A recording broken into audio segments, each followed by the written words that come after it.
Stocks and Strings by Harry Fang, Eric Gu, and Nathan Yang.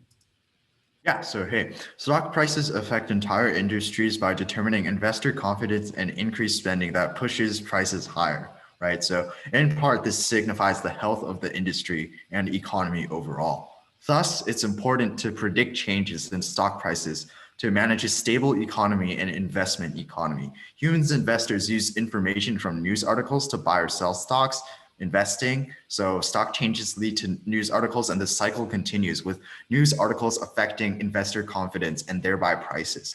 Overall, this creates a pipeline from news articles to stock price predictions. So we focused on Facebook stock specifically. We've covered so far how the words in news articles correlated with the increase or decrease of price initially, and further wanted to use this to predict future stock prices as features. Next are the steps we've done so far. Yeah, so our first step was accessing the APIs. So we used two APIs in order to get our data for processing. The news API is a REST API that enables us to web scrape articles, some being BBC or Wall Street Journal in relation to some word. And the word we chose was Facebook since we wanted to have articles relating to Facebook. Next is the Alpha Vantage API, which is an equity API that gives us both daytime values and price of specific stocks we want, which we chose Facebook, of course. We want news articles with Facebook relating to Facebook stock prices. So using the time series daily data, I access day-by-day changes in Facebook stock. And next is forming the dictionary.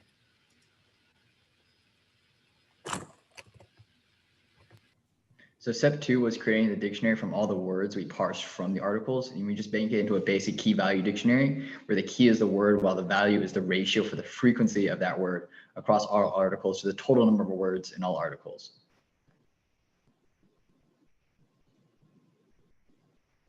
And then we were able to use that dictionary to form our initial keywords. So we'd form a list of keywords for each article where for each word in an article, if the word is in the dictionary and the ratio of its frequency in the article to the number of words in the article is greater than its dictionary value, we'd add it to the keywords list of that article.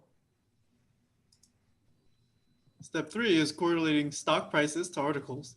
So for each article, the average increase or decrease in the Facebook stock price from the same day and time is associated with the article as a weight. And so we have a small model here where we begin with the article and we find the date and time of that article and then use that to search for the associated stock price. Then we go back to the article and we assign that stock price as a weight for that article. And this repeats for every article in the dictionary. And then step 4 is associating those weights found with keywords. And so we begin by creating a valuation dictionary, and then we go through the keyword list of each article.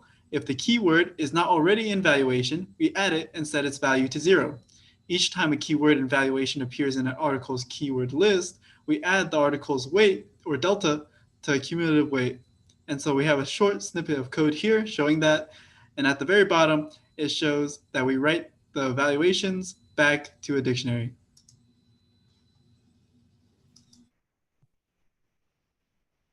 And then our step 5, we were finally able to get the keywords that we actually want to use as features. And we do that by first sorting the valuation dictionary by the magnitude of its values. So just the absolute value of the weight for each keyword.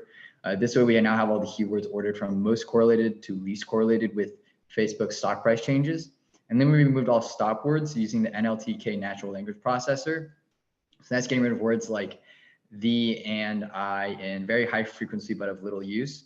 And we decided to remove other extraneous words, such as words containing new line character and other weird ellipsoid characters and so on. But we did decide to leave in partially censored words.